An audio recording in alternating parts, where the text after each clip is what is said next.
Shalom. First and foremost, I want to give all praises, honor, and glory to Yahweh, Bahasham, Yahweh Shai, Bahasham, Recha Kodash.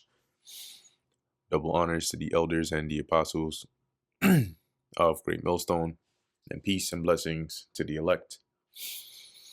And today we're going to go into the book of Exodus, the 11th chapter. And the Lord said unto Moses, Yet will I bring one plague more upon Pharaoh and upon Egypt. Afterwards he will let you go hence. When he shall let you go, he shall surely thrust you out hence altogether. So the Lord said, basically, there's still one more plague that I'm going to bring upon him. And after this, he's finally going to let you go. But when he lets you go, he's going to rush you out of Egypt. That's what it means by thrust you out hence altogether. Speak now in the ears of the people, and let every man borrow of his neighbor, and every woman of her neighbor, that is, to borrow from the Egyptians, jewels of silver and jewels of gold. And the Lord gave the people favor in the sight of the Egyptians. And that meaning that they were, so the Egyptians weren't stingy with it, right? They basically gave the Israelites everything that they asked for.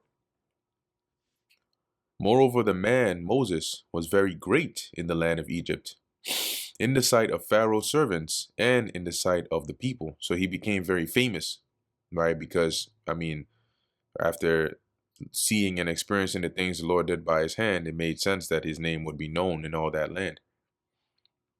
And Moses said, Thus saith the Lord Yahweh, about midnight will I go out into the midst of Egypt, and all the firstborn in the land of Egypt shall die, from the firstborn of Pharaoh that sitteth upon his throne, even unto the firstborn of the maidservant that is behind the mill. The maidservant behind the mill meaning grinding, right? When you grind, the two millstones together, and then you have you make the flour.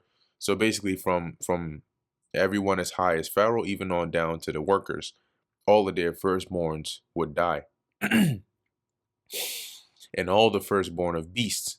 So it couldn't be said that, oh, maybe this was just something that, affected only the humans, right? Maybe it was some disease or something. No. The firstborn of animal, beast, regardless of status or rank, and it would show you that, the what the word of the Lord was true, what he said was true. And there shall be a great cry throughout all the land of Egypt, such as there was none like it, nor shall be like it any more. So because of that distress, right? Imagine everybody's firstborn dying, right? And they're all witnessing and seeing that at the same time. They're gonna be, spooked out and also crying and lamenting.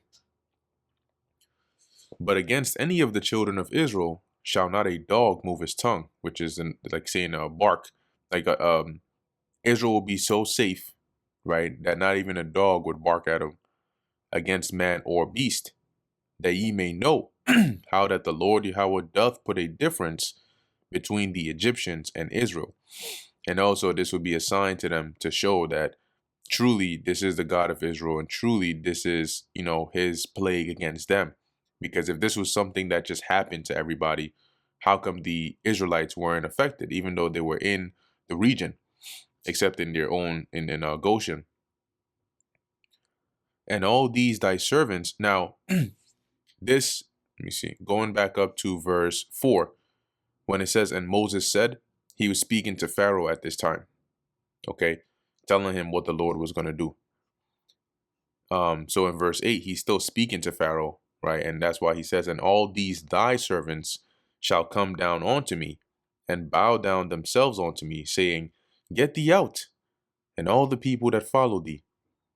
And after that I will go out. And he went out from Pharaoh in a great anger.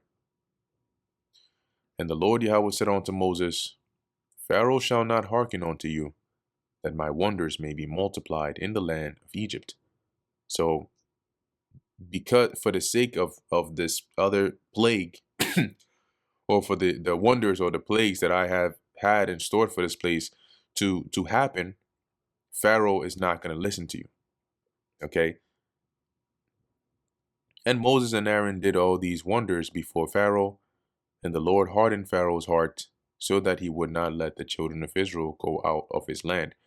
This verse 10 is basically saying, you know, regardless of what miracles or wonders that Moses and Aaron performed, the Lord hardened Pharaoh's heart. So this isn't saying like from this point going forward, but it's more so in totality of all the things they did.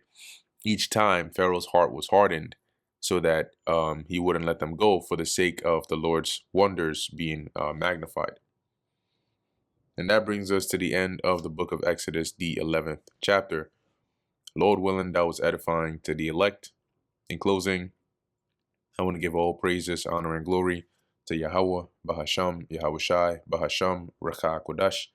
And until next time, Shalom.